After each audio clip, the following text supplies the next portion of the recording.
Hey, and we are live. We are back for another Saturday night, Sportsnite, and Disney. I always got to throw that in there, make sure people realize that. But we are back and better than ever with another Sports Night on Saturday night. And, of course, as usual, thank you, everybody, for coming in.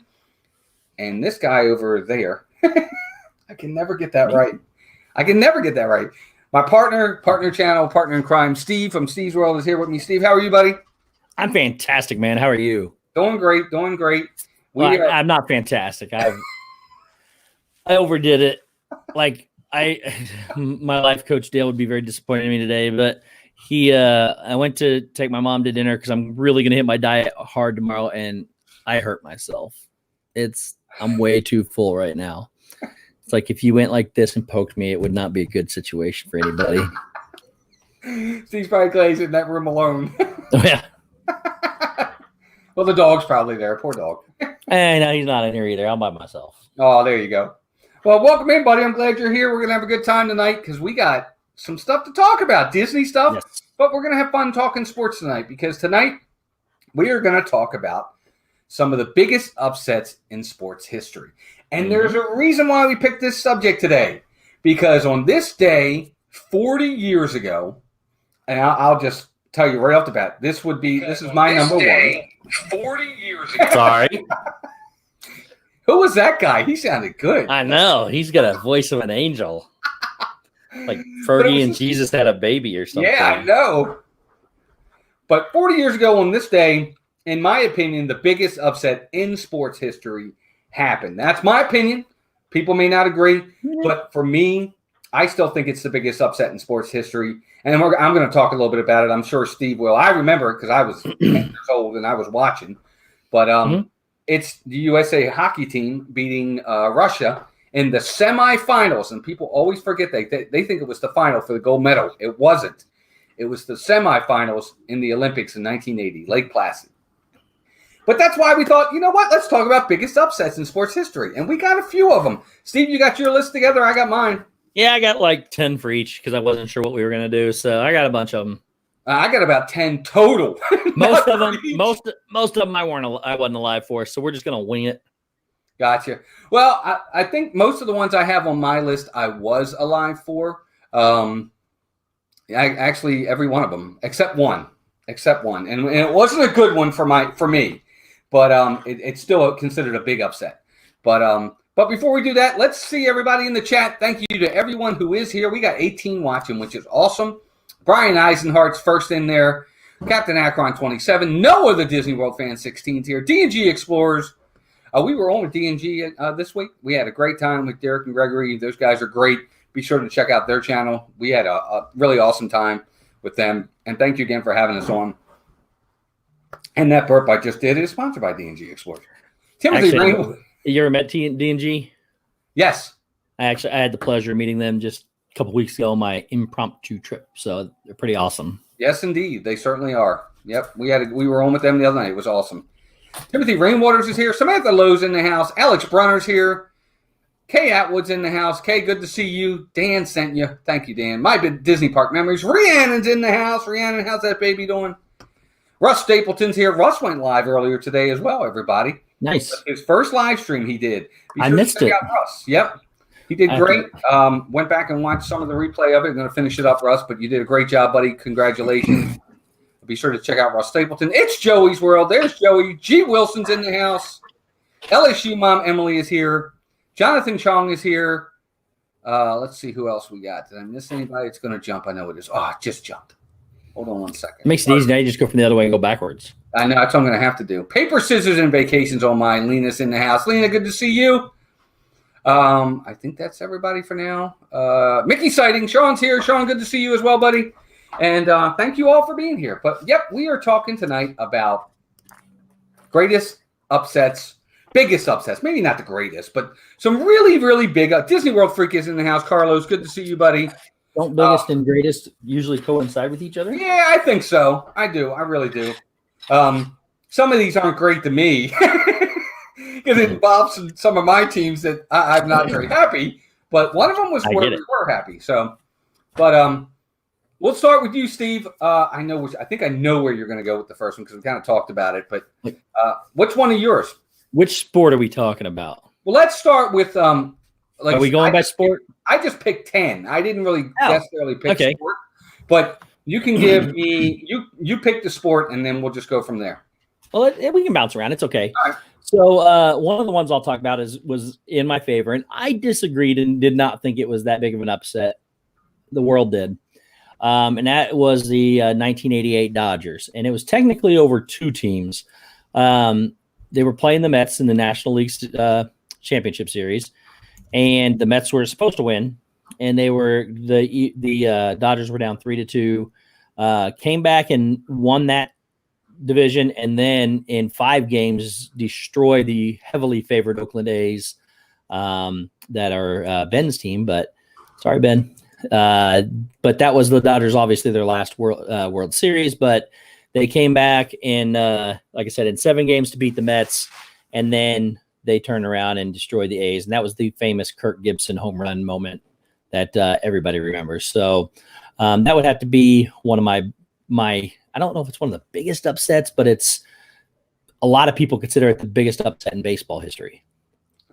Good pick. I didn't put that one on my list.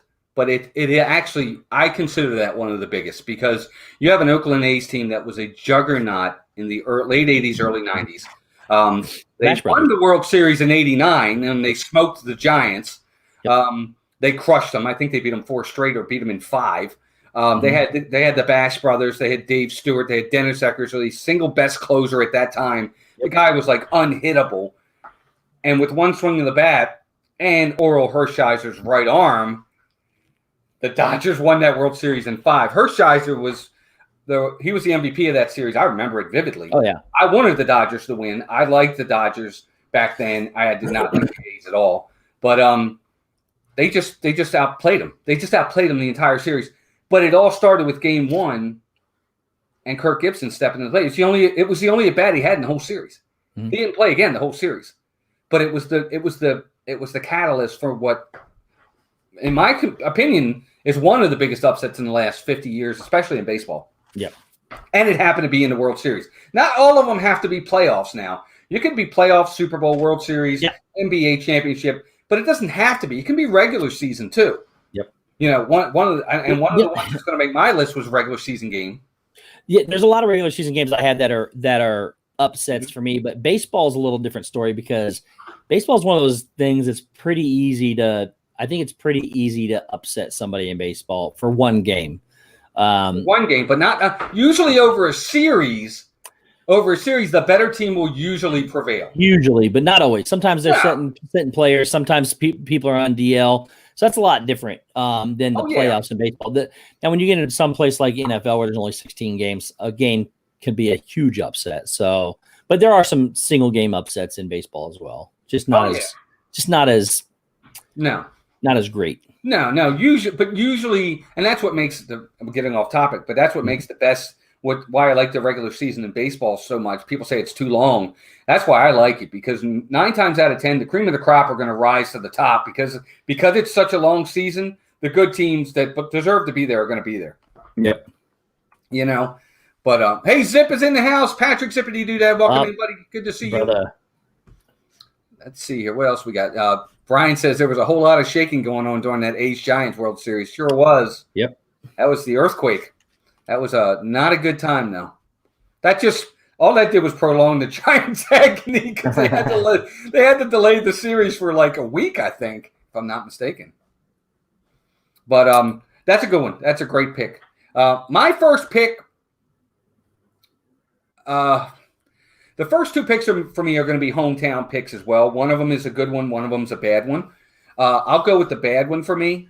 The 69 Mets. Miracle Mets beat my Orioles.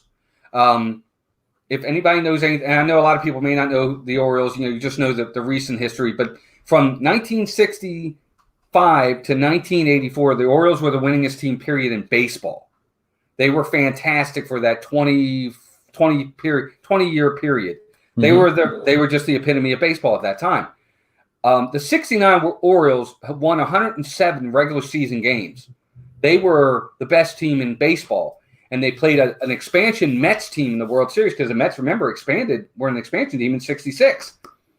And somehow got to the World Series, and they were the Miracle Mets. They beat the Orioles, I think, in 6 or 7, and they beat one of the greatest regular season teams of all time and beat them in the World Series. Because back then, if you remember, Steve, that was before you had playoffs.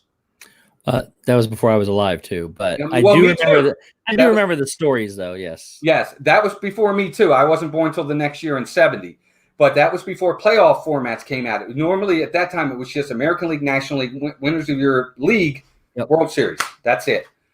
And then I could be wrong. Somebody can correct me in the chat. But that was a really big upset. The Orioles were heavily favored. Again, the Mets were an expansion team. Many people didn't even think they should be there, and they beat the Orioles. Yep. Well, and back then too, that was before free agency came around. So to take a franchise team, I think they were 7 years old, something like that, and to a brand new team to win a World Series was pretty impressive back then. Yes, exactly. When you had to build them from scratch back then. Mm-hmm. So you either took new players or you traded for players, but there was no free agency back then to help boost your rosters. Correct. Yeah, absolutely. It was definitely something that the draft and development of players meant everything for sure. But that was just a big one. That was just as disappointing as it was for us because that was the second of the first of 3 straight World Series for the Orioles. They went to 69, 70, and 71. Mm-hmm. And that was not a good way to get started for sure. But that was the first one for me. That was definitely a big upset. So for sure. Yeah. Hey, Jim, more sunshine, please. Welcome in, buddy. I'm sorry. What's up, Jim? All right. So, Steve, who's next for you? You want to switch sports, or are we going to stay with baseball? Let's go. Let's just stay with the same sport. Make it easier on me to find what I'm looking for here. So, ironically, let's just continue to pick on the A's because most people, if you don't consider the Dodgers over the A's the biggest upset in baseball playoff history, you consider 2 years later when the 1990 Reds beat the A's. Chris Sabo's, and that was a big series for Sabo. Yes. So, and the Reds started out pretty good, but then they started faltering. But then during the season, when it came time, the A's were world champions. They were stunned by the Dodgers. Then they destroyed the Giants, and they were still expected to just roll through everybody, but they got swept. The Reds swept the A's that series and won the World Series. So for me, it was, and it started off. The first game went to extra innings in the bottom of the 10th inning. I think it was that they won, but outside of that, the Reds just ran away from it from there, and it wasn't even close. No, not at all. And that, I think, is one of the reasons why it makes it as such a big upset is the fact that they swept them. Yep. That's part of it. Hi, Cargo. Bye, Cargo. Hey, Cargo. Bye, Cargo. Thank you for stopping in, dear. We appreciate it. Everybody say hi to Cargo. But, yeah, no, I agree, Steve. Sometimes upsets aren't even necessarily about the team winning. It's how they win sometimes that really will do it as well. And I never would have thought that the Reds were going to sweep the A's. Never. I would have thought, nah, they'll win. They'll win at least 1 game or 2 games. There's no way. This is going 6 or 7. They'll never sweep them. And they swept them. Yep. I think that was the series for Terry Pendleton, too. I could be wrong. There was somebody else who had, the big series. It was I know Chris Sabo was there, and I know Jose Rio had a big series. Well, he was the pitcher, yes. Yeah, but I thought there was a hitter that won the MVP. Was it Terry Pendleton or wrong person? Was it Davis? No, I don't think it was Eric Davis. I don't think Davis had a good series. I can't remember now. Oh man, Carlos brings up a really sad moment, to be honest with you. That one's tough. Yeah, yes. G. Wilson, keep listening. Don't worry. Don't worry. We got other sports to get to. Yeah, don't worry about that. We'll get there. But yeah, that's a big one, Steve. Only because they swept them more than anything else. I still thought the A's were going to win that series. I really did. But I thought that if the A's if the Reds were going to have a chance, they'd have to take 7. Never would have put money on them sweeping them. Never. They just outplayed them. Okay. So for me, we're going to stick with baseball. Another big upset. And again, Steve may not like this one. I like this one. It was a biggie at the time. Again, it was 1966. It was the Orioles over the Dodgers. We were a lesser known team. First time we'd ever gone to the World Series. We'd never been there before. We were up and coming team. The Dodgers had Don Drysdale, Sandy Koufax. They were such a great Roy Campanella. They were awesome, man. They were the team. They rocked. I mean, they were a perennial juggernaut in the National League, and the Orioles just outpitched them more than anything else. They swept them in 4. They swept them. Yeah, that's the big. Yeah. I think that's what makes it so so shocking. Not that the Orioles couldn't compete with them, because I don't think there wasn't that big of a gap as there were in some of these other ones we're talking about between the team. I mean, the Dodgers were heavily favored, don't get me wrong, but the sweep is what makes it a big deal. Right. And not only that, if I'm not mistaken, I don't have the numbers in front of me. I don't think the Dodgers scored in the last 3 games. I don't know what the scores were, but I know it was a sweep pretty bad. Yeah. I mean, not bad in the fact that we scored a lot of runs. Steve, we won games like 1-0, 2-1. They were both teams pitched. The Orioles just pitched a little bit better. For sure. That's all. It was just I'll never forget it. My father still has it. He has the local paper that when they won, it says, "Can you believe 4 straight?" Yep. It was just a shock. We never would have thought it. But me either. But I wasn't alive, so right. Well, me either. But my dad was, and he'll never forget it. He says, he said, "I didn't think we even had a chance, let alone to beat them 4 straight." He said, "Koufax and Drysdale." He said, "We weren't beating them." Well, and that's the thing. Like you just said, Koufax and Drysdale really did their job. It's just they couldn't hit. So your pitchers did their job better. Right. Jim Palmer, Hall of Famer. Dave McNally, a guy who possibly could have been a Hall of Famer. Mike Cuellar, who is a Hall of Famer. I mean, they had their pitchers too, but for sure. Great. Yep. Avery, the Cuban American, welcome in. Mike Wheeler, Candy Mom's here. Thank you all for being here. So there you go. That was next for me. Steve, what about for you? I think I'm gonna. You want to just do our one for each sport because we're already 20 minutes in. We haven't we got several sports to go here. Yep. So let's just do our favorite for the sports, and then excuse me, if we're gonna go to the NBA, let's say we'll go to the NBA next. I'm gonna go with. I wrote it down here. Let me find it. I think it was the Rockets over Orlando? Was it Orlando? I'm looking to see who they played. No, sorry. It was the Denver Nuggets over the Seattle Supersonics in 1994. Okay. And that was Sean Kemp, right? That was Sean Kemp. Yeah. And that was when Seattle was favored, I think, to win. I believe they were favored to win the entire NBA. They were the number 1 seed for sure. But all that aside, the Nuggets came in and beat them, and an 8 seed had knocked off the 1 seed in the first round of the playoffs. So for me, that was probably, honestly, I don't even know if the 8 seeds ever beat a number 1 seed again since then. Right. I can't remember if they have. So that, to me, that's the biggest upset in NBA. That is a big one. Now, one of the ones for me, and a lot of people are probably not going to find this to be an upset. I thought it was an upset, was the year the Houston Rockets beat the Orlando Magic, and they swept them. Now, Houston was a very good team. I think they might even been the defending champs. But the Orlando Magic had Penny Hardaway. They had Shaq.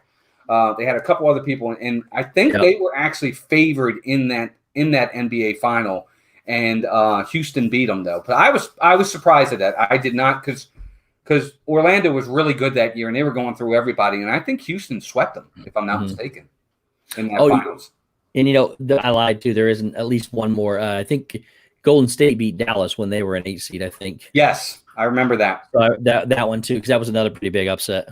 Yep. I'm not as familiar with basketball as some of the other sports. The NBA, but NBA you know is what it is. And the NBA, the thing is, you get very, very few upsets in the NBA. Yeah, in for that sure. respect. You really don't get the big, oh my gosh, upset, in the NBA for sure, like you do in some other sports. Yep. But that's for me. Some of the people in the chat, let's see everybody saying hi. Let's see. Somebody else said something I wanted to. Oh, Jim said Detroit bias here. Tigers over Bob Gibson and the Cardinals in 1968. They came back from 3-1 down. That was a big one, actually. Bob Gibson was one of those pitchers that could easily he would take over ball games. Period. One of the greatest pitchers of all time. Very intimidating pitcher too. Very intimidating pitcher. But you know he makes a good point there. That was especially coming back from 3-1. And Carlos said Red Sox over the Angels in '86 is a good one. That was a really sad series for the Angels. I don't know if you remember that, Steve. That was Donnie Moore. I do not remember that. Donnie Moore, that was the one where Donnie Moore had the lead in the ninth, and they were 1 out away. The Angels were 1 out away from their first World Series, and Dave Henderson stepped to the plate and I think hit a 2-run homer to give them the lead and win the game. Oh, no, the Red Sox went to the World Series. Donnie Moore never got over that and committed suicide because of that. Oh, wow. I did not know that. If you ever get a chance, and everybody in the chat, it's a very sad story. But Donnie Moore, he could never live it down. Wow. He was 1 out away, and he gave up the home run that cost his team a chance to go to the World Series. And sad, but he never lived it down, and he committed suicide because of it. Yeah, that is yeah. I do remember what he's talking about. When it comes to baseball, I'm really a historian. I love the sport.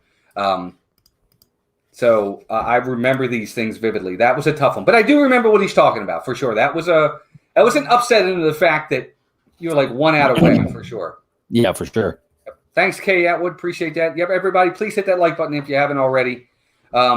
Steve, let's move over to the NFL because I do have a couple there. And we do have some Disney to talk about tonight too, folks. So hang in there. Yep. So obviously the biggest, in my opinion, just because it happened to my team, and I think there's no doubt that this is probably everybody's biggest, if you consider them both NFL, is when in 1969 when the New York Jets beat the Baltimore Colts at the time, which is, well, I guess technically was your city's team, then my team. But this was supposed to be a game. This is, it was a Super Bowl III, I think.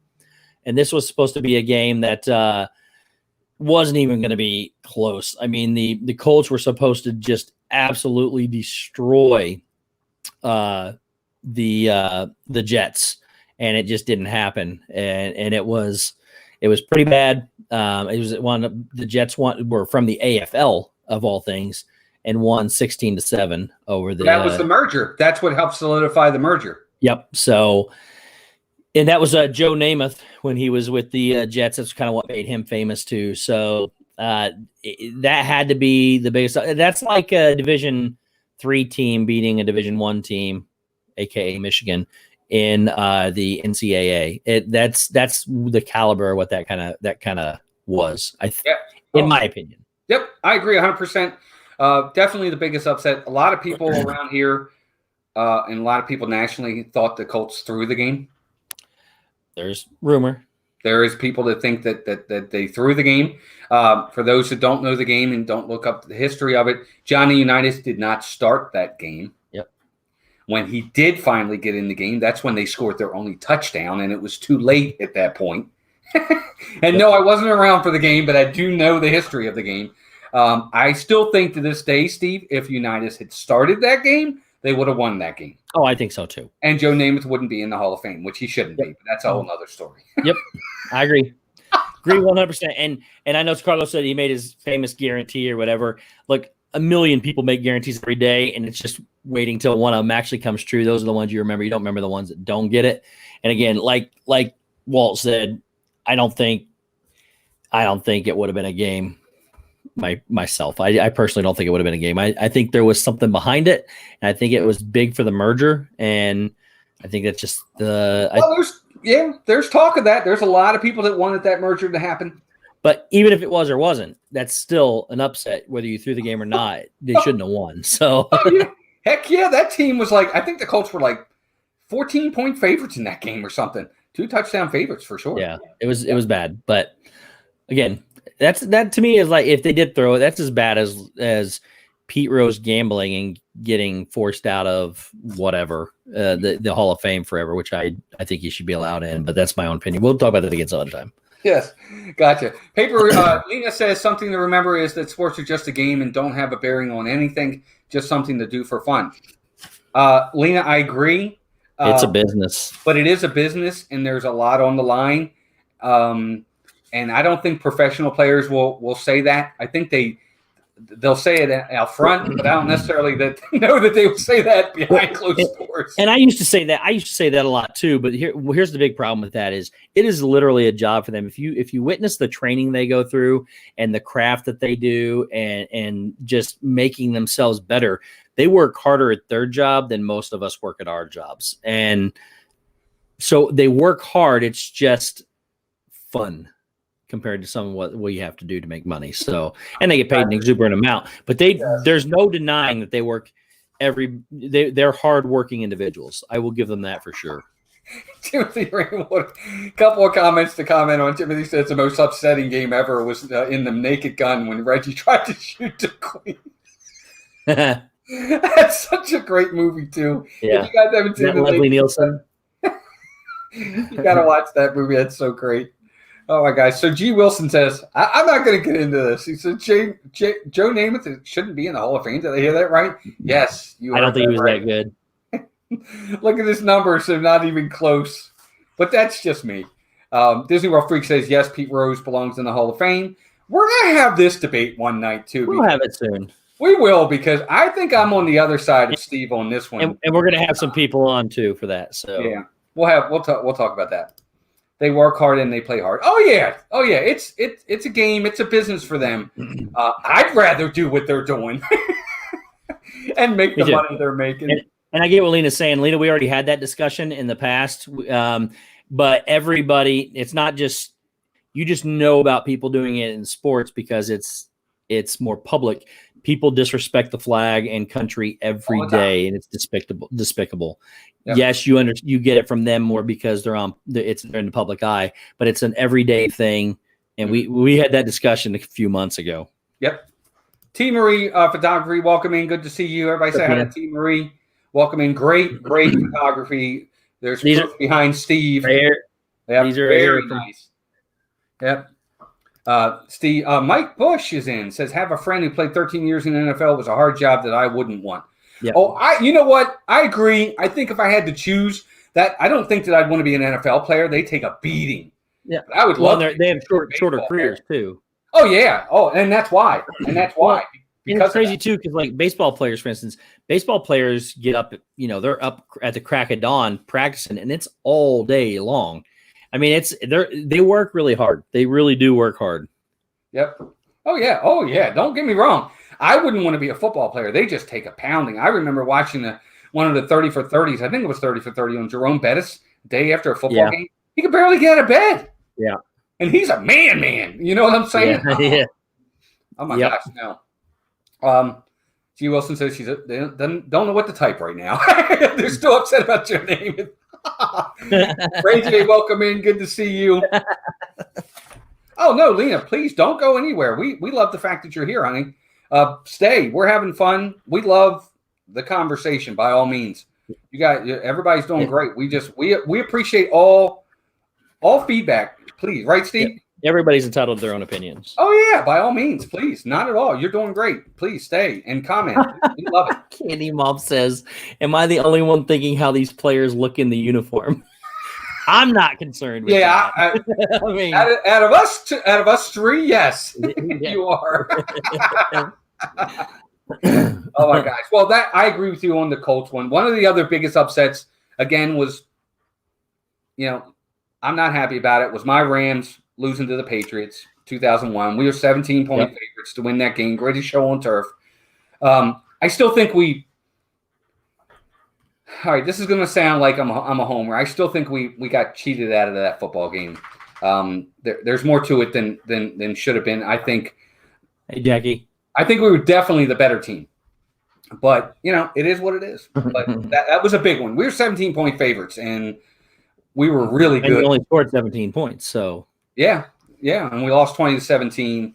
And Jackie RV into Disney, welcome in. So that was a big one for sure. I don't think anybody thought the Patriots were going to beat the Rams in that Super Bowl. And if it wasn't for all the holding, I think we might have won, but that's just me.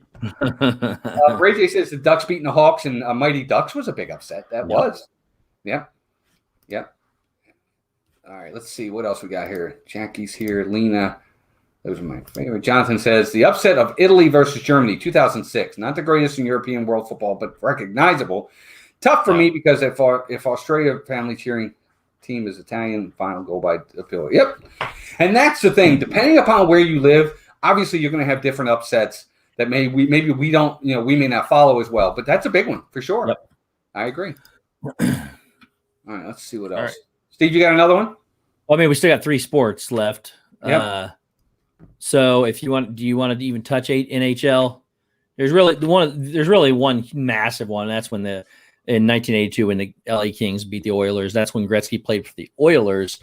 Yeah, there was a massive. There was a 48-point difference between the two teams. Like they get points for wins and ties and all that. Mm-hmm. There was a 48-point difference between the two teams, and the Kings won that game. It went 7 games, but they wound up winning that game. That's really the only upset I know in hockey.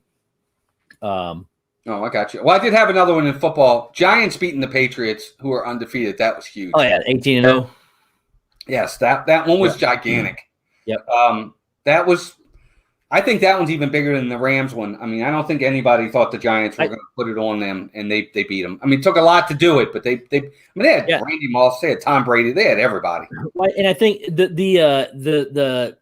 I think the Rams were favored more over the Patriots than when the Patriots were over the Giants. But it was the way the Giants did it, I think, that makes it a better upset. Oh, this one, James Houston. We'll get the baseball, and we already did baseball, but you're right. I don't know that that's a big upset. It was just a shock because the Red Sox. That was the Red Sox, Yankees. American League Championship Series of 2004 when the Red Sox were down 3-0.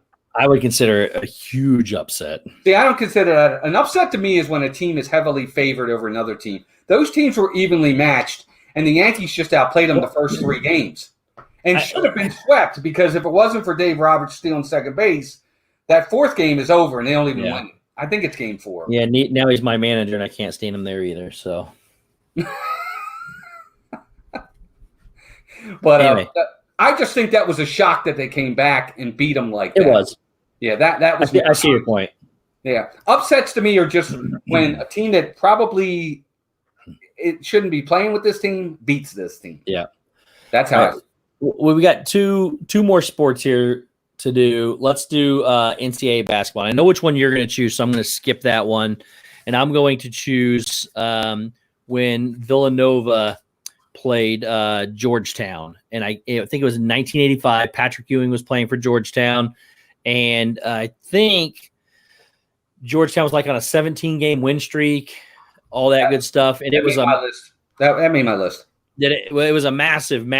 It shouldn't have been close.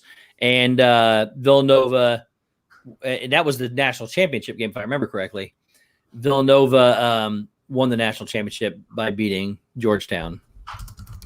Oh, I agree. I mean, that was Jimmy Valvano. I'm sorry. No, Raleigh Massimino.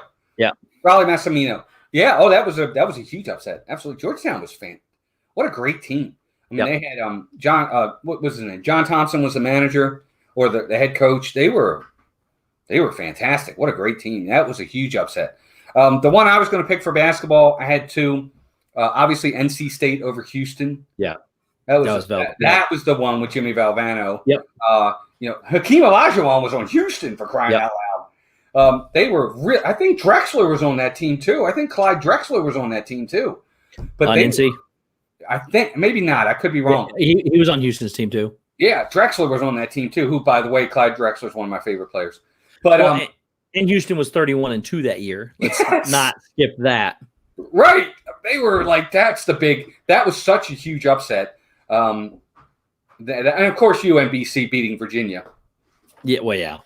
That was that's 16 over 1. Beating and remember Virginia was the overall number 1. Yeah. So they were playing the worst team in the tournament, and they were the best team in the tournament, supposed to be. And they got smoked. They beat them by 20 points.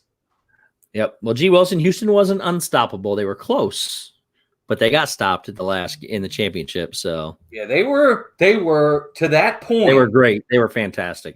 That Houston team was an awesome team. They were special for sure. Yep. The Fab Five, Michigan, North Carolina. Yep. I remember when IU was an 8 seed and beat Shaquille O'Neal at LSU. If LSU mom's here, I'm sorry. But when they were the number 1 overall seed of the entire tournament too, they beat them in the second round, I think it was, to get into the Elite 8 or the Sweet 16. I'm sorry. So I think it was Sweet 16. No, it was to get into the Elite 8. So, but yeah, they were heavily favored at that time too, and Indiana shut him down. Yeah, I agree. Lots of other ones in here. 93, Fab Five, Michigan, and the NC, North Carolina. Very good. That's true. Clemson beating Alabama was upset. Yeah, somewhat. Yep, I agree. A no-hitter. Yeah, no-hitters are great. Let's see. That was the Weber timeout. Yes. Yeah. That was the Weber timeout. And I still, to this day, I blame the sideline. The sideline in that game. Oh, yeah, for sure. Kept yelling, no timeout, no timeout. He thought they said call timeout, basically. Yep. It's a whole lot different when you're down on the court trying to listen and you look over and see somebody doing the motions and everything. Yeah, they were saying no timeout. At least that's the what I've been reading and heard. And if that's the case, don't get me wrong, he's got to have his head in the game. Don't get me wrong. But that being said, I mean that you call timeout without timeouts, that's a technical foul in the ball and two shots. The game's over. Yep. But anyway, let's keep going. I do want to touch on. I got one. Yeah, one more. The Olympics. Oh, well, I want to touch on Buster Douglas beating Tyson. Oh, yeah, that in 93 seconds. I remember that. That was something else. I'll never forget that. I was doing some research today, and I consider that the biggest upset in sports history myself. I know we're not really talking about boxing tonight other than maybe this one instance. But Mike Tyson was knocking people out in 10 seconds. He was like at the top of any boxer's game. He wasn't anybody that could go around with him. It was just crazy. And I think Buster knocked him out in 93 seconds. Oh, did he? I didn't think he beat him in the first round because Tyson put him on the floor a couple times. I he thought put he him was on the floor a couple times in that bout. Maybe not. I know Douglas was a 42-1 underdog. Yes. But he hit Tyson in the eye and surprising he didn't go blind because of it. So here's why.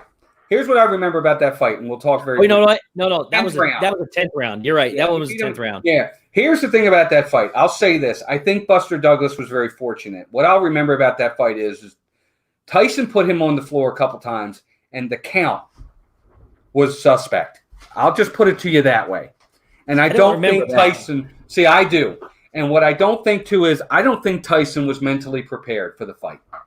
I don't. I think Tyson thought it was just going to be a walkover and be done in 30 seconds. Right. But he didn't train as well. And you're right. Because he had beaten so many people so early, I don't think he felt he had to train. And I think he made the joke. I remember hearing somebody saying, how long do you think it's going to take? He said about 20 seconds. Again, I'm trying to remember. That was 30 years ago, and I was like 10. So right.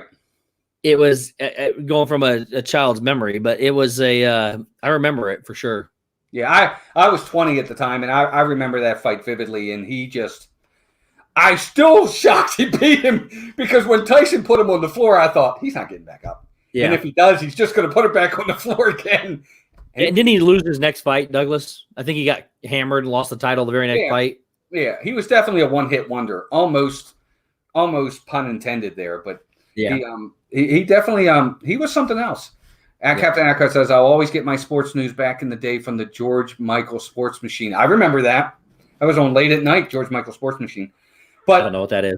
It was a show at night, late at night after your late local news. It was it's called the George Michael Sports Machine. It was pretty neat. So yes, let's talk about it. I remember. No. I have a different one than you have. Oh, you do? Go ahead. Well, I knew you're gonna. I know which one you're gonna say because it happens. I want to save that one for last. But for me, one of the greatest, and this one I do remember. I remember watching was in the Olympics was because the other one I might have been just born when it happened. I don't remember when it happened. But in 2000 in the Olympics, when what I would consider a lot of people considered a redneck hillbilly guy that had no business being in the Olympics when Rulon Gardner went in wrestling and beat I can't remember his name, Alexander Karelin or whatever his name was, off of Russia, I think it was. The guy, I mean, nobody even knew who Rulon Gardner was. And I remember seeing him on TV and his face and everything, just the biggest smile on his face. He went in there and won the gold medal.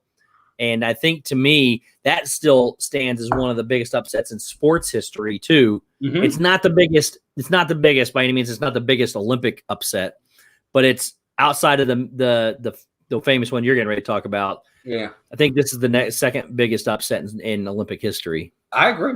I and I'll remember that. Isn't that the one where he got up afterwards and was so emotional, and I think he hugged his father? I think so. And he was a big boy. I mean, he wasn't like an athlete. I mean, he was athletic for his size, but he was not a small individual. And I think he was doing cartwheels too. Yes. He was again. Lena says he was on The Biggest Loser one season. Was he? He was a big boy. I know he's cool, though. He's a huge big boy. That's funny. But it was a massive upset, especially since nobody even knew who Rulon Gardner was, let alone Alexander was heavily favored for the gold medal easily. So, Yep, I agree. I remember that, and actually at the time, Steve, that got big press. That did get big press. Yeah. I still remember the image watching him on TV. Yep, that's a great one. But I think everybody agrees, especially over here, and if you were alive during that time. Of course, the 1980 Miracle on Ice, Lake Placid, USA over USSR Olympics semifinals. It was not the finals. Everybody always thinks it was the gold medal match. It was not. It was the match that got them to the gold medal, but it was the U.S. hockey team against Russia. And I could still consider it to be this. I could watch it to this day. I still get chills watching it. As a 10-year-old watching it, I'll never forget it.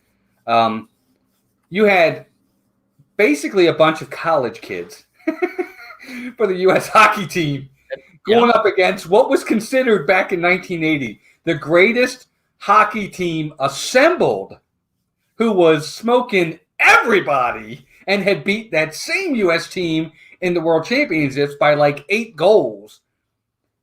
And they beat them in the semifinals to get a chance to go to the gold medal, which the U.S. beat Finland to win the gold.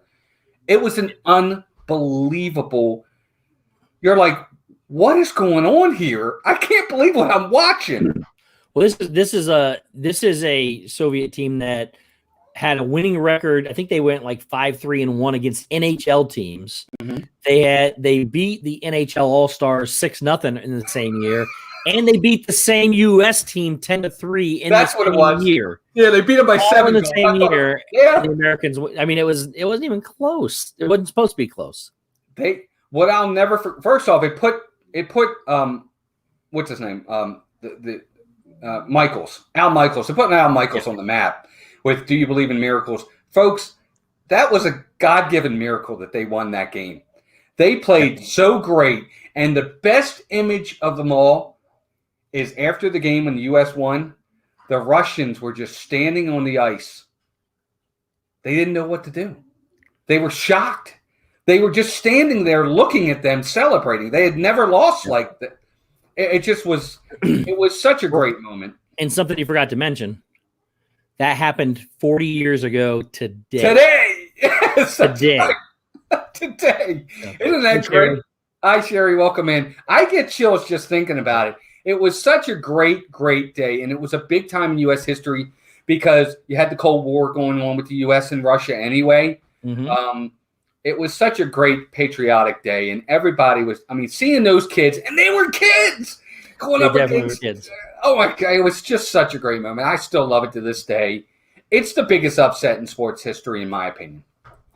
It's a pretty big upset for sure. Yeah, it just, I don't know. It was awesome. It was first off, it was totally unexpected. I thought we were going to get wiped. Mm-hmm. I thought, well, we'll play for the bronze. Let's play for the bronze. We did get wiped earlier that year, so. Yeah. Well, but when it counted most. Yep. They got him. They got him, and it's pretty cool. I get so riled up when I think about that. It was. And of course, there's been movies about it. I think Kurt Russell was played in it, The Miracle, and it's just famous for a patriotic nature of this country. Right, and it was such a big upset. And Jonathan, I agree with you. The Canadian-Russian series is a bigger series, but Canada is known for their hockey. They're behind Russia. I think Canada is probably 2 or 3 on the hockey list of great hockey teams. Nations-wise, I mean, you have other great Finland, Sweden, the Czech, but they're pretty good. Jim says he watches the Miracle on Ice highlights probably once every 10 months. I don't blame him. If you need something, if you're having a bad day and you're having a downer day and you need something to lift your spirits, that's pretty awesome. Well, first off, Ray J, the basketball dream team losing to Argentina, that's not the dream team to me. There's only one dream team. It was an upset that yes, they got beat. Yes, but not the biggest in my opinion. Yeah, don't get me wrong. I agree. I mean, that team was really good, and that's a big upset. But I just don't consider that team a dream team. I would take the original dream team to play that team any day of the week. Yep, for sure. And I think they'd kill them. I do. I really do. But that's just me. So there you go, guys. That's our list, and we're going to talk for a few minutes here about Disney. But that's our list of biggest upsets in sports history. Thank you all for hanging in there with us. We definitely appreciate it. Steve, let's talk a little Disney. All right. Let's talk a little Disney. Of course, there's lots going on down there right now. I think the Princess Half Marathon was this weekend, right? Yeah, so it was a Princess Run. I don't know what they call it. It was the weekend for the Princess Runs. Right. And this one, though, this one's just a half marathon, though, right? So in January, you got a 5K, 10K, half and full. Right. All the rest of you have a 5K, 10K, and a half. Right. This one, the half should be tomorrow, if I remember correctly. I think the 5K is usually on Friday, 10K is on Saturday, and the half's on Sunday. And that's how they usually run them, except for January when they move it back a day. So the 5K is on a Thursday and so forth. But all the other three.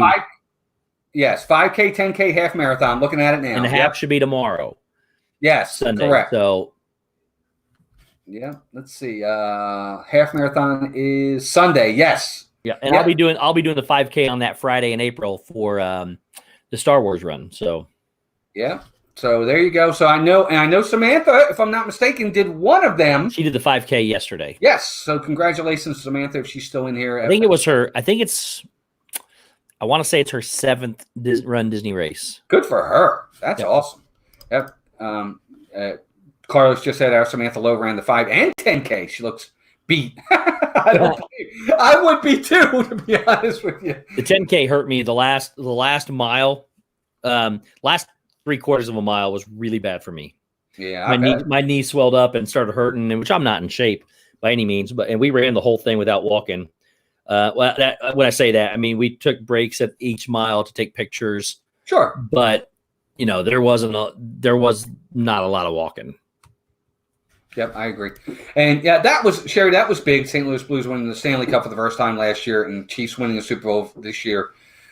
Missouri's on fire for sure, but not necessarily big upsets. I wouldn't necessarily say those are upsets. The Chiefs were definitely really, really good this year, and St. Louis was good. Even I still can't believe it's the first time St. Louis Blues have ever won the Stanley Cup. Yeah, I know that. I would have said they were probably on number 5. Yeah, me too. Yeah. I was shocked that was the first time they ever won. Yep. And Jackie, I'm with you. I'm looking to do the Wine and Dine in November, I think it is. You doing the race? I'm sorry? You're going to do the race in November for the I am. Food and Wine one? I am. I'm going to do the Food and Wine and Dine in November for sure. I'm going to sign up as soon as you can. Registration's coming soon because I'm looking at it now. I think it opens up March 10th for. And by the way, March 10th. Just for a quick program note, the Shep family will not be live tonight. So if you want to run over, you can run over. Just letting you know. Oh, okay. Well, everybody else know too. Okay, I'm glad you told me that. Because if it's all right with you and if it's all right for everybody in the chat, we might run over a little bit for sure. The Shep family will not be live tonight. They got some family events going on tonight. So, gotcha. Okay. Lena, I'll look into that for you, and you may hear from me for sure. Jackie, you'll be down there in November? Yes, check into the info for the run. We'd love to see you as well if you're down there. That'd be great. Yes, Sherry, you should be proud of the Blues and the Chiefs. That's great. When you can get a couple of two major sports in your state to win championships, that's pretty awesome. So that's pretty cool. Oh, Lena, I didn't know that. Okay. Look into that for sure. There's Brian. Brian, did I say hi to you, buddy? Welcome in, buddy. I'll do the racing all downhill and I can roll. It sounds like me. It's not all downhill. Oh my gosh, that's so funny. Oh my gosh. But so yeah, of course, the Run Disney is going on, and of course, tons of new construction over at Epcot, Steve. Now the entire other part of that building is closed, and the Penn Central area is gone now. Did they finally tear down the Penn Central? So here's what's really okay. So when I go to Disney World and I go with my boys, it's hard to get anything done, and that's a good problem. Sorry, I'm kicking off my shoes. They're hurting my feet. So it's a good problem to have. We do other things. We don't pay attention to the architecture. We don't pay attention to the visuals and the festivals and all that other stuff. I like that stuff, and the other guys do too. But when we're all together, it's like run. Oh, it's time to go home. What happened? So I happened to have this impromptu trip a couple days ago, or last week. It's been 2 weeks now, where I just decided on a layover to stay there, and I went to the Festival of the Arts. So when I walked in, ironically, I spent every day at Epcot, every single day. And what I went through, though, I bet I took, and this is no exaggeration, I bet I took 150 pictures of that Penn Central with the canopy over it and everything in different angles with the sunlight in different places, just nonstop. Because I knew they were at least moving it, if not tearing it down. Mm-hmm. And I did the same thing with Electric Umbrella. I didn't know when it was going to happen, but I knew it was going to happen. I thought, I'll just get the stuff in April. I thought, you know what? I better not, just in case. And I went into Electric Umbrella and I said, you know what, guys, I'm going to film this I threw it up for a vlog. I got so much footage to edit. I threw it up and I said, look, just in case I don't ever get to eat here, I'm going to film this. And I did the same thing when I turned it on. Guys, I'm going to do this just in case. This may be the very last time I ever get to eat here, because I eat it there at Epcot at Electric Umbrella every time I go. And then they tore it down. I mean, it's gone. Everything's now gone. It's gone. Yeah, now it's gone. And they also moved when you go in too. So you go in and they call it wall cut because there's walls everywhere. But when you go into the ball, Spaceship Earth, you used to have to go. The left side was closed. You had to go around the right side. When you get to the other side by the Penn Station, there's a wall right there, and you either have to go all the way to the right over by Nemo and Friends, or you had to go all the way left to Test Track and then go around to get to the World Showcase. Right. Now they've opened up the left side, and I think they have that whole area there. I believe the whole area is closed now behind the Spaceship Earth. Is that correct? Yes, all that's gone. So now you either go immediately to your right to go to Nemo, or you immediately go left to go to Test Track that way. Right. To get all the way to the back. So that's correct. The normal ways to the left and right that you normally go around Spaceship Earth, both of them are now closed. You either have to go over by Guardians of the Galaxy. Yep. Or you have to go to what's considered a new area to a lot of folks over by Seas with Nemo and Friends. Yep. Yes. And that's a really cool entrance. We didn't even notice it the first time we were there. Yep. What I was just getting ready to say that is they both look like really cool entrances, especially the one towards Nemo, because you can get some really nice pictures of Spaceship Earth, they say. We haven't seen it yet. I've got some. It's really cool. Yeah. So in that respect, it's really, really neat. And I would expect, Steve, at this point, those areas are going to be shut down for the foreseeable future, right? The ones that are shut down right now, or the new entrances? Yeah, the ones that are shut down now are probably going to be down, if I had to guess, maybe 6 till months. Food and Wine this year. Yeah, I was thinking, I was saying 6 months. You're right. It might even be longer than that. But what they're trying to do, if you've seen the concept art, which is incredible, by the way, this is all going to be worth it. I know people are upset about it. You can't get new stuff done unless you do this. And as much as people may love or hate interventions, they had to come down. This whole front area needed a refurb. Yes. Putting in the new fountain. The only thing I'm upset about is the Fountain of Nations, which I thought represented so much I wish they would put it back towards the lagoon. There was original concept art that showed it there. I think they've taken it out since then. But what they're doing is turning that whole back area into a garden, and then they're putting in a beer garden, which I think is intelligent business sense wise. I think people are going to hate it, though. I think some people are going to hate it, but it's the only way to get to the alcohol right now that people want is going all the way back into the countries. Well, now they're going to have this beer garden right here in the front that people can stop at. So I agree. I think they're going to make it beautiful. I think it's going to be gorgeous. It's just whether or not it's your taste or not. Yeah, I agree. I mean, it's not my taste, but it doesn't mean anything to me. I mean, that's fine if that's where they want to put it. I'm sure it's still going to look fantastic and it's going to be wonderful. I agree 100%. I think both sides of interventions should come down. I don't know that they both sides are. I thought they were just taking down the one. The right one's gone. Right. Well, no, not the whole right side, because they still had where you could see Joy and Sadness and Baymax. They're not there anymore. They're moving. Okay, so they've torn away the whole front part where Club Cool was, right, all the way back to when you walked under that left side. They've got that whole left side completely shut down. Right, that was going on when I was down there. Right, on the right side where Baymax, Joy, and Sadness are, they're moving them to the Play Pavilion, and now that's closed, right? The Play Pavilion is closed right now. Yeah, is that what you're talking about? I'm talking about where they were originally. Joy, Sadness, and Baymax. Isn't that now closed and being torn down? I didn't go check it. That section. So you walk under to go to Nemo. You had interventions broken up into what I consider two buildings. Right. The left side was the meet and greet for Mickey, Donald, and all those people, and then you had Starbucks and all that. On the right side is the other. I know the whole left side's done, and most of it's torn down. I don't know if they're going to tear down the rest of that right-hand side or if that's what they're using for just I don't think that'll come down until the new stuff goes up. Okay, because, on the other side, Electric Umbrella and Mouse Gear, where all that is. Electric Umbrella is done. Mouse Gear is gone, too. Mouse Gear is resorted down to a very small area, or it was 2 weeks ago.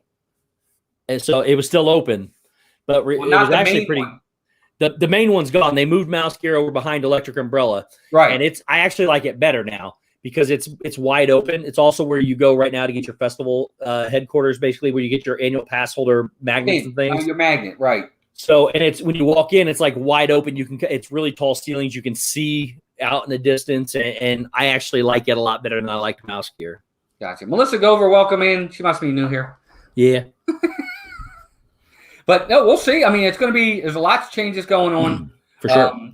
Of course, Flowering Garden is right around the corner. I think that's isn't that next week? March 4th. March 4th. So that's right around the corner. A week from Wednesday. Yep. So Garden Rocks, of course, they'll have all the Garden Rocks. Oh, yes. Concert series, which is fantastic. Always have a ton of great acts that come in for that. From what I've seen, Steve. Oh, go ahead. No, the last time I went to the Flowering Garden Festival was always my favorite festival. Always. And the last time I saw it was 5 years ago in 2015. And I've been wanting to go back, and I just have not made it yet. And then I've kind of changed the way I vacation now. And of course, with meeting people and doing YouTube and everything, I go a lot more. But this will be my first time in 5 years. I will say the Festival of the Arts is my favorite festival now, but I haven't seen Flowering Garden in 5 years. So it'll be interesting to see. Yeah. Be able to do, but I agree with you, Steve. I think that I haven't seen Festival of the Arts, but I think that if I went to that, I think that would become my favorite art. Just what I've seen on TV. It was incredible. It was incredibly gorgeous. I appreciate that stuff. It's not for everybody, and I'm not going to say people don't appreciate it by any means. I love the arts. I love Broadway. I love singing. I love the acting. I love the physical arts where the acrobats do their thing. Yeah. The Paraguayan harpist that was there. Victor Espinola. I mean, I love all that. And then, of course, the art itself, the sidewalk chalk, the artists where I met James Coleman. His name, I got over 200 puzzles in my house hanging up here. His name's on a lot of them. And I got to meet him. The guy that drew the pictures that I put puzzles together of, I got to meet him. And Noah is there. And there's just a lot of people there. And then the culinary arts and all that. So there's many art forms. And I just appreciate that so much. And they have a ton of them represented there. They were all there. I mean, pretty much. So all that stuff I just mentioned was all there, and I didn't even get to do everything. We even got to do that. They took one of the walls and put a massive paint by numbers thing on it. Yeah. 1-inch squares, 1 by 1. I couldn't even tell you how many there are. They went the whole way, and then you went and you painted and you developed some awesome picture. I was involved in 2 of them. I got to see 2 of them. Mm-hmm. One, we painted the buildings of the World Showcase. Went from Mexico to Canada. It was gorgeous when it was done. And the other one was the new Epcot theme and symbol. And it was just being able to do that to me meant the world. So I agree. I do think, and T. Marie Photography says, I want to see Festival of the Arts more than any other festival. It's the only one I haven't seen at this point, and I like all of them. I want to see this one a lot for sure. Yep. But we'll see. We'll see what happens. But I am looking good forward to Flower and Garden again because I haven't seen it in 5 years. Oh my gosh, Flower and Garden is so beautiful. They have man, they do such a great job with it. I can't wait to see it again this year. It's going to be great. And for those that didn't know, of course, Splash Mountain's been down for its annual refurbishment. Always goes down this time of the year. From what I'm seeing on one of the sites, it looks like the water is back in, and I guess the ride reopens Friday. So when I was there 2 weeks ago, there was some massive scaffolding going on the face of that building. And they were working late at night, like really, really late at night. So it was I didn't know what they were doing to it, but they must have been repainting it or something. Mm-hmm. It was a lot of work going into it. Yep. Well, I'm looking at the site today. One of the sites I go on for a lot of the news. It looks like all the is gone, Steve, at this point, and water's back in there. So Friday for sure. Awesome. We're up. You know what? I don't like the drop very much. You know me with drops, but that ride is an awesome ride. Is. So it is, and I know you don't like the drops, so you don't like that kind of stuff. But the best part about it, so I put on some weight here in the last year, but before that, I was a lot bigger and I lost a lot of weight. When I lost that weight, I lost that pit in, that when you get that feeling in the pit of your stomach when you're going down. Yeah, I don't get that anymore. Really? Like I could ride Tower of Terror all day long now. It doesn't bother me at all, and just being able to do that. So when we go to that big drop. I hadn't been on Splash Mountain in about 10 to 15 years until I rode it, not this past September, but the September from 2018. My dad and I rode it. It was a 5-minute wait. So we got on it and we went on the ride, and I hadn't been on it. I bet it had been 10 to 15 years since I rode that ride. And just because the last time I rode it was hot. And if I touched the grab bar in front of me, my hand smelled like body odor so bad because it bakes into that ride vehicle. But it was awesome, and I got that pit of my stomach feeling until again. But I went on it recently again, and I didn't get that feeling anymore. So it's awesome. I can ride all the rides now. That's awesome, man. That's pretty good for sure. Food and Wine run is my birthday week. Can't wait. Awesome, great, Jackie. I hope you get to run. Look into it. No doubt. Let's see here. Forget that. I'm still a wimp on Tower of Terror. Me too, Carlos. I did it, but I'm not going to put my foot in my mouth ever again. I'm not doing it again. It was it made for some very awesome memories. Let's just say that. It was something else, but I did it. Thank gosh. Thank God Steve and Zip were there and Pete and Preston, because I don't know how I would have done if I had to do it by myself. It was intense. Let's just go with that. It was intense. That video is hilarious. Mason still watches it. He loves it. I watch it. I watched it the other day.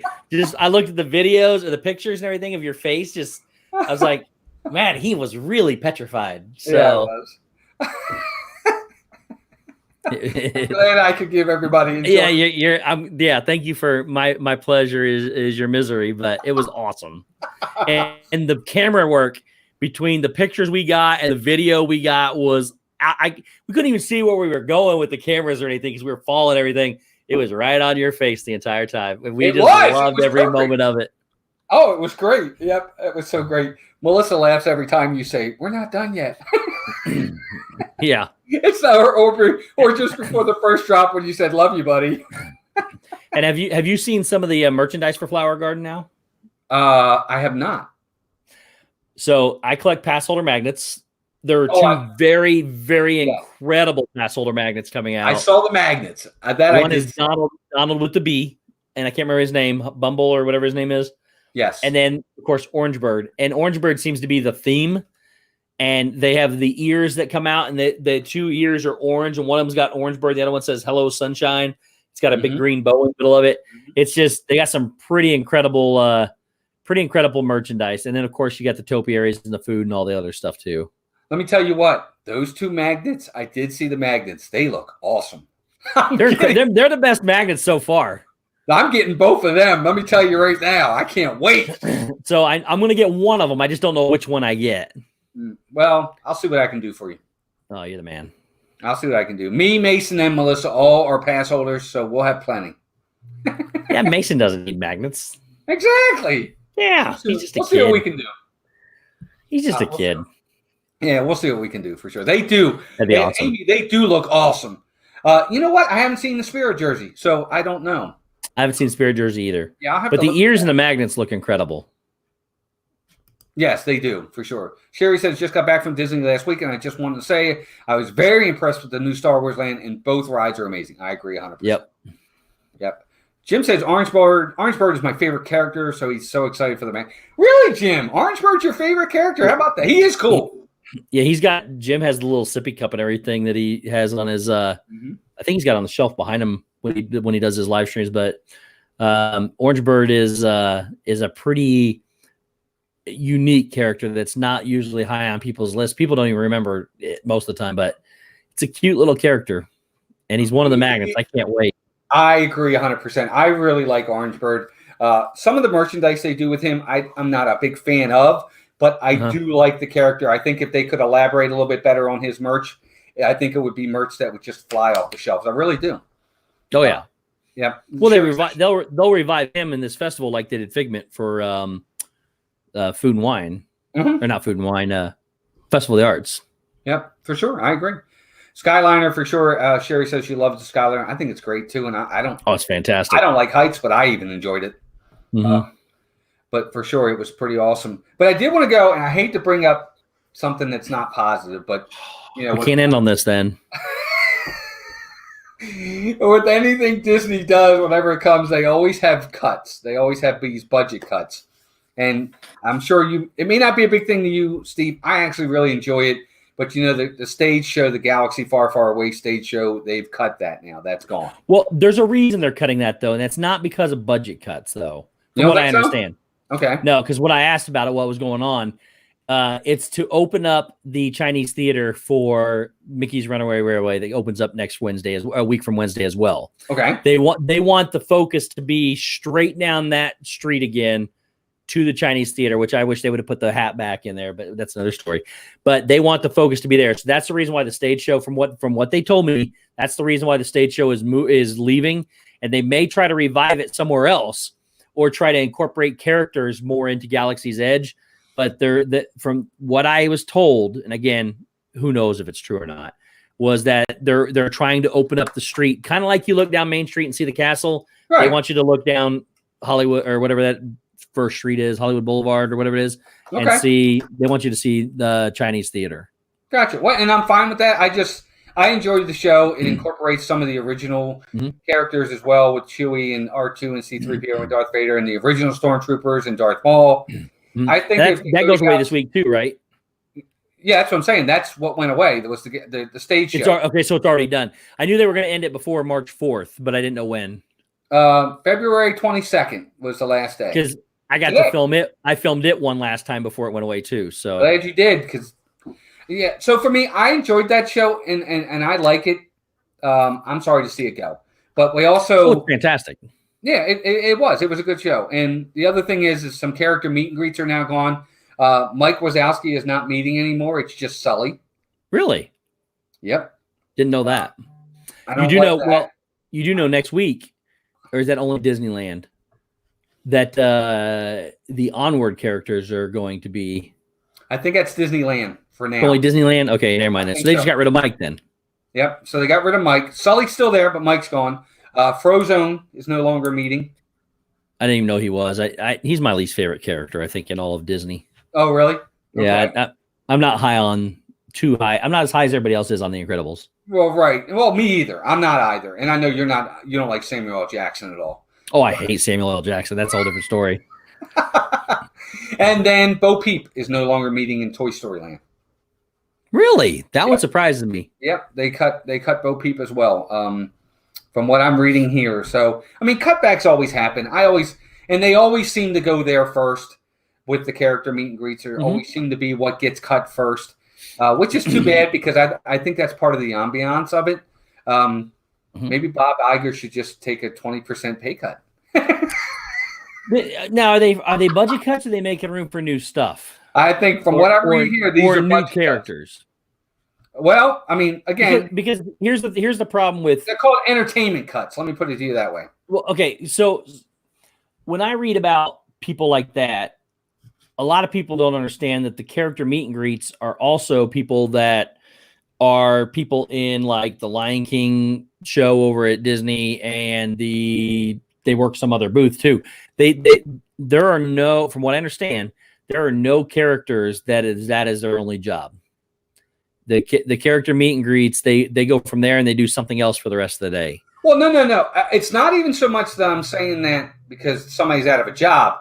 I just don't like the fact that I can't meet that character anymore. Oh, no. I get that. Yeah, I get that. Yeah, that's what I'm talking about. I like meeting Mike Wazowski. That's what bothers me is not so much that I don't think those people are not going to have jobs at Disney. I know that they are. I just sad that the show's going away. Yeah, well, when you said budget cuts, I thought you meant that Disney's trying to save money by firing people, and that's not. I don't think that's what the case is at all. Entertainment cuts is maybe how I should put it. And again, I think they're doing some of these things to make way for new things in the future, and some of it may just be that they're not that popular. I mean, when you go see, if you go to Toy Story Land, you got Buzz and Woody there. Bo Peep's going to take a back burner to those two. Oh, sure. So, and maybe they don't need 4 people in that area for meet and greets. Now, if they were to bring them out one at a time and do it that way, that would be different. But when they bring all 4 of them out, she didn't have a line. Gotcha. Lena says, if you're reading from WDW News, they're horribly unreliable for info. I read from several different ones. They're one of the ones I read from. I read from them. And no offense, I love WDW News. I read from them. I don't mind them either. I mean, there's been things that they've reported that didn't happen, but there's been things they've reported that have happened, and that's with anybody that reports. Well, and some of the allure to it is whether it's rumors or not, and that's it does. Rumor is a rumor. Exactly. That doesn't necessarily mean it's going to be accurate, but they're also the ones that leaked. Am I incorrect? And they're the ones that leaked the footage to Rise of Resistance. I don't remember. They may have been. I don't remember. I think it was them that leaked it, and it could be wrong. But if it was them, I mean, that's for them excellent journalism. For the surprise of everything, it was terrible. But it depends on which side of things you're on. Yeah, I always put it this way: if someone discloses up front in their main heading, if the first thing out of their heading is rumor, then I understand that what they're telling me is very much taken with a grain of salt, that it may not happen. Yeah. I mean, that right there tells you, don't rely on this. It is a rumor. So, I get what Lena's saying, because there are many people that do not like that site. I don't want to get into all that, but I just look at, and you're right, I don't rely just on them. I look at many different places. But, and hopefully these cuts don't happen, or entertainment cuts don't happen, because some of these characters, I like meeting these characters. That's part of the allure for me. The character, right? I mean, for sure. No, look, and I don't even meet the characters as much anymore. But just walking through the park and seeing them over there makes it more realistic that you're there and you're part of the world. Sure. I mean, it's great to walk down. I mean, look, one of my favorite things to do is walk down Main Street and see the castle. But to know that I can go see Cinderella or Snow White or Rapunzel or Tiana or Anna and Elsa, or Mickey Mouse is right there, and Donald Duck and Goofy. To be able to meet those guys, it's like meeting celebrities. Yeah, for sure, 100% for sure, 100%. So I like. I mean, we got autograph books we made just so we can go meet characters and get their autographs. So, the characters are a big deal to us. Oh yeah, I think so. And you know what? It's always a big deal for the kids too. That's who they want to meet. Sometimes that's what they want to do more than anything else, is just, oh my gosh, I got to meet Mickey Mouse. Yep. So I think it's great. And speaking of great, I was looking at the construction, and we won't hang on too much longer, folks. Thank you everybody for hanging in there. I hope you guys are enjoying this. The construction for Ratatouille, Steve. I've not seen it at all. It's coming along really nice, dude. So we went into France. I went into France extensively while I was taking pictures and videos, and I don't remember seeing. I don't even remember seeing the entrance to it. I forgot it was going to be there, to be honest with you, and I don't remember the new. I don't know. I don't even remember where the entrance was going to be. Okay, so if you're looking at France, and you look at the fountain, the big water fountain, right, the water, right? Yeah, off to the right. It's going to be all the way to the right. It's going to be all the way to the right. That actually makes a lot more sense because there's a lot of room over there. Yep. Look, it's going to be right by the water. Right there, and right by the Skyliner. The Skyliner and International Gateway's right there. Yep. So on that side, that's where the entrance is. You go to the right, and you go in the back. I was over there. I remember sitting there taking pictures because I also was doing the little. There's a thing where you got to find the different figments in paintings, and one of them was on that side of one of the buildings, and I just don't remember seeing the entrance or construction at all. Yep, there's construction walls over there. That's the area over there where Aurora, Sleeping Beauty, meets. She's right over there, and that's where it's going to be. That's going to be. And Belle was meeting back towards the bridge. She was meeting down against that rail that way. Yep. And by the way, I love the fact that Epcot is doing that now. I love that they, when you come in from International Gateway, sometimes Goofy will be there meeting. Sometimes, they always are. Yeah. But every day there was 3 of them there. Mickey and Minnie are down by the actual building that sells stuff there. Yep. The World Traders. Mm-hmm. And then up the hill, Goofy was there every day at the top of the bridge. That's awesome. I love it. I love the fact that they're doing that now. We went through there last trip down, and I think it was Belle there. I don't think she's there now. I think she's more over by France. She is. If you go up there to that bridge where Goofy's at, you cross the bridge over towards France and come back down the bridge. She's right there now. Oh yeah, great. I love that they do that. I wish they did more of that. It's just a pop-up meet and greet here and there. They're so much fun. They really are. I think it's great. So you said when you go down in April, are you staying on property? I'm staying in my first DVC. So here's the thing. Using your points. Here's the thing. So I told this story, and I don't think I told you. So I was talking. I've booked everything. I booked my run. I booked DVC. I booked my fast passes. I booked my dining. I booked everything.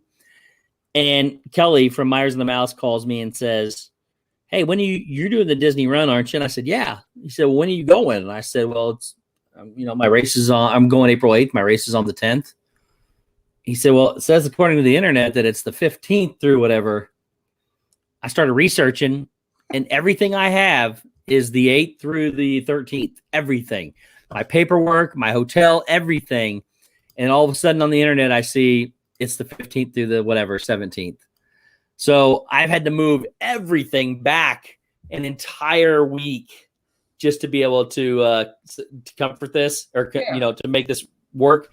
Yeah. And the one thing I don't have moved is my hotel. I'm having trouble getting it moved. Oh no! So I may have to back out of the DVC hotel, stay at a different hotel, and use my DVC points later in the year. Gotcha. Yeah, it's the 16th through the 19th. I'm looking at the Run Disney website now. Yeah, I'm aware now. So we'll hook you up, man. If you can stay in the apartment with me and Mason. Well, I mean, it's just baffling that I pride myself on not making mistakes as best I can, and that's a massive, massive mistake. If he had said something, I wouldn't have known. It'd been way too late by the time I found out. Oh my gosh! See, the good Lord took care of you, buddy. He made sure. Yep. Yes, and his name is Kelly. So. Oh my gosh. Well, folks, we are coming up on 9:20. We are definitely well past what we normally do. And again, everybody in the chat, thank you to everybody for being here tonight. We've had some great interaction, great comments in the chat as usual. Fun topic tonight, Steve. What do you think of this topic? Are you okay with it? I loved it. Yeah. I loved it. I'm still trying to, I told you earlier, I'm trying to get back in the swing of things that we're on every Saturday. And I know we should be planning these things out ahead of time. And I keep forgetting about them. I'm like, oh yeah, well, what are we going to talk about tonight? And we don't need much preparation. It's a topic that we're both passionate about and we like, but there would be I would like to have some preparation going on and get some special guests in here and all that, which we both want to do. Yeah. And I keep forgetting we're back. This is only our second week, but I keep forgetting we're back. Yeah, we'll get there. We'll get there. I just, again, thank you to everybody. Sometimes we do just kind of wing it, but we like to stay, on topic for you guys so you can be interactive with us, and hopefully you enjoy these topics. We'll come up with some really tough ones, unfortunately. I say unfortunately, but they can get really tough from time to time. We definitely don't hold back, but we are respectful, and we are definitely very understanding. We do our best to understand everybody with these topics sometimes. So thank you to everybody tonight. But first and foremost, my partner over here, Steve. Thank you, buddy, as usual. Thank you. My pleasure. What do you got coming up on the channel? Man, I have so much to do, and I don't even want to start. I want to start. I have all my, which is really sad because I should have done it already. I've got all of the Festival of the Arts footage. I haven't released a bit of it yet. I've been so busy. I started a new job. I think I told a lot of people. That job is I'm trying to make sure that job runs smoothly. I'm taking over for somebody that no fault of his. He kind of walked out, and I didn't really get a good handle on things till yesterday. So it's been a long road to get there over the past couple of weeks. So I got a lot of footage to get out. I'll start it sometime. Plus, we're finalizing our this and that website. So once that's done, I'll be smooth sailing from then. But I did get a couple of new things I want to show. I got some new Lego brickheads. One of them is the new Donald Duck that came out. Nice. He came out, and then the other one is a double one with Pluto and Goofy. Oh, and there they are. So I've got these new guys to put together, which is going to be fun. I love Legos. And then the only other thing I've got is, if I see in the parks, guys, I got buttons now. I'm so proud of these buttons. They are great. I love them. Everybody always has buttons, but I never have them. And I was able to get a new logo and for practically perfect park hopping. And then now I've got buttons. So I think they're great, man. I can't wait to get one. Yeah. I'm going to look for Steve in the parks to get a button. I'll look for you to give you a button. So. I appreciate that. But everybody, as for us over here at Mouse Talk, we do have a new video coming out. I'm in the process of editing it. We got a brand new Mickey Monthly box, so we're going to do an unboxing. Nice. Which was really cool. You like those? Are you liking those so far? They're okay. We did. I know sometimes you don't quite get what you may be able to, you would ever buy yourself. You know what? I'll put it to you this way. You can kind of cater it to the way you want to do it. And we definitely went for we want the authentic stuff from the parks. Mm-hmm. So we're going to get less stuff because it's going to be straight from the parks, and from the parks is going to be more expensive. So yes, we enjoyed, like Melissa really enjoyed the box we got today. And we'll have it in the video. So check that out. But it's fun. Dressing up to Steve. That's become a thing too. I don't know. Yes, it has. I don't know. Yeah. So we got the new vlog coming out for that. Of course, Tuesday nights we do our Disanity show. A fantastic show, by the way. Thank you. I appreciate that. We're trying. We're doing the best we can with it. Hey, Tina McNeil, welcome in. Miracle on Ice, 1980. Yep, watched it. Hey, Tina. Good to see you. Tuesday night, this Tuesday, it's going to be games night. So we're going to have fun with that. We'll come up with something, which will be a good time.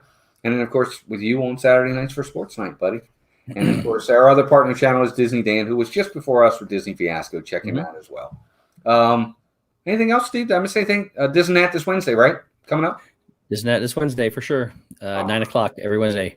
So starting to get fun for me anyway. For us, it's starting to get fun. We're Blue Nose, what's up, brother? Blue Nose, welcome in. Good to see you. Great to see you. Fantastic person as well, by all means. Yeah.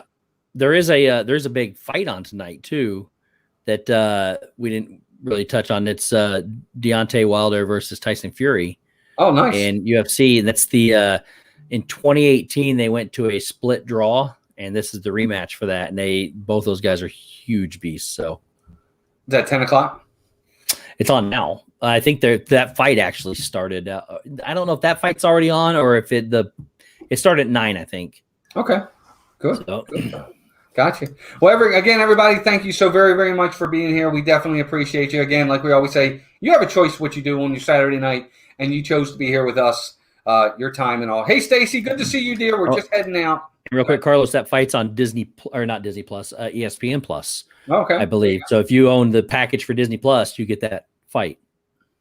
I think it's on ESPN Plus. Oh, okay, cool. How about that? But yep, we definitely appreciate all of you coming out. Michelle the Quilter, welcome in. Good to see you as well. And now we got everybody coming in, Steve. I know. You got more Disney you need to talk about? Which I did. Do you? You have anything else? There's all kinds of stuff we can talk about, but no, I'm just kidding. But thank you all again for being here. We definitely appreciate you all very, very much. Again, you have a choice, and we definitely appreciate you being here. But until next week, take care of yourselves and each other, and we'll talk to you all really, really soon. bye, guys.